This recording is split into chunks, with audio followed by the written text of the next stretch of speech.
రెడ్డికి కనీసం ఇసుమంతన తెలుసా? అసలు ఆనాడు కేసీఆర్ గారు నిరాహార దీక్షకు పోయిందే ఉద్యోగ గర్జన సభ నుంచి. ఉద్యోగుల విషయంలో ఆనాడు ఒకసారి ఫ్రీ జోన్ హైదరాబాద్ అనే ఒక తీర్పు వస్తే దాన్ని ఖచ్చితంగా తిరస్కరిస్తున్నది తెలంగాణ సమాజం అని చెప్పి తెలంగాణ ఎన్జిఓల త్యాగాన్ని గుర్తు చేస్తూ తెలంగాణ ఎన్జిఓ అనే సంఘాన్ని ఉమ్మడి ఆంధ్రప్రదేశ్లో కూడా అత్యద్భుతంగా నడిపిన ఉద్యోగ సంఘాల నాయకులకు మా స్వామి గౌడ్ గారు ఇక్కడే ఉన్నారు, మా శ్రీనివాస్ గౌడ్ గారు ఇక్కడే ఉన్నారు, పెద్దలు దేవిప్రసాద్ గారు ఉన్నారు, పాతూరి సుధాకర్ రెడ్డి గారు ఉన్నారు, ఇంకా ఉపాధ్యాయుల నుంచి వచ్చిన మా సోదరుడు రసమయ్య బాలకృష్ణ గారు ఉన్నారు.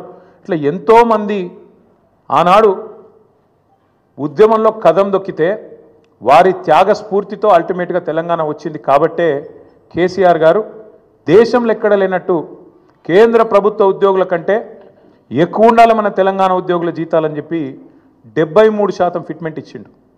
ఒక స్పెషల్ ఇంక్రిమెంట్ ఇచ్చిండు, తెలంగాణ ఇంక్రిమెంట్. ఎందుకు?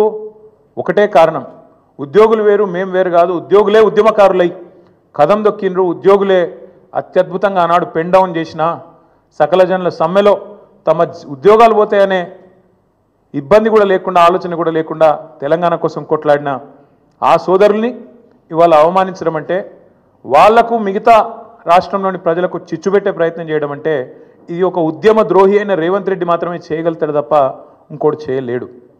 ఎందుకంటే ఆయనకు అవగాహన లేదు.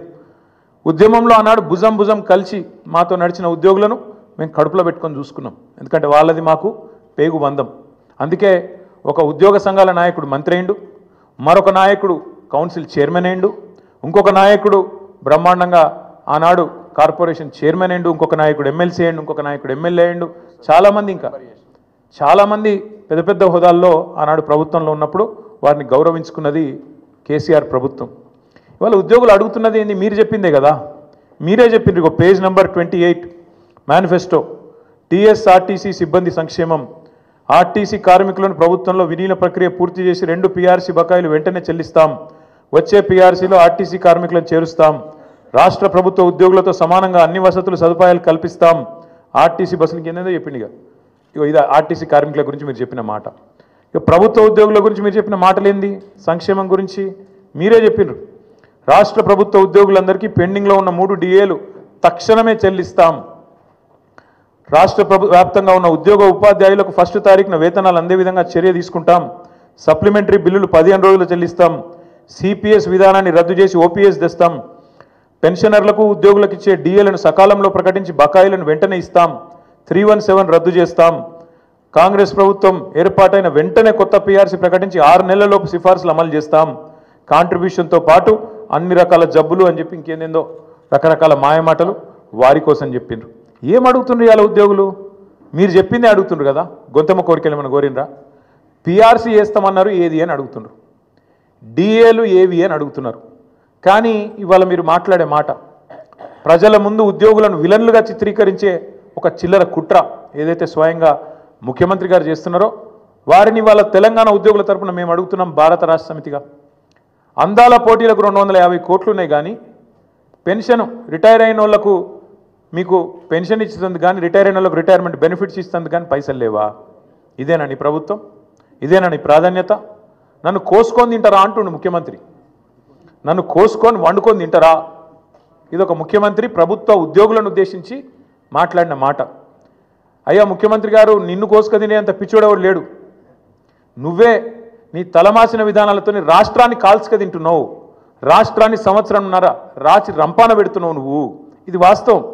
ఇలా ప్రజలు, రాష్ట్ర ప్రజలు ఒక మౌలికమైన ప్రశ్న అడుగుతున్నారు. కేసీఆర్ ఉన్నప్పుడు కరెంట్ ఎందుకు మంచిగా ఉండే, ఇప్పుడు మంచిగా ఎందుకు లేదు? కేసీఆర్ ఉన్నప్పుడు మంచినీళ్ళు ఎందుకు మంచిగా వస్తుండే, ఇప్పుడు ఎందుకు వస్తలేవు? ఎండాకాలం రాగానే మళ్ళీ ఆగం ఎందుకు అవుతుంది? మళ్ళీ బిందెలు పట్టుకొని రోడ్డు మీదకి ఎందుకు పోవాలి? కేసీఆర్ ఉన్నప్పుడు రైతు బంధు పడుతుండే, ఇప్పుడు ఎందుకు పడతలేదు? కేసీఆర్ ఉన్నప్పుడు టైంకు పెన్షన్లు వస్తుండే, ఇప్పుడు 2 నెలలు ఎందుకు ఎగ్గొడుతుండు?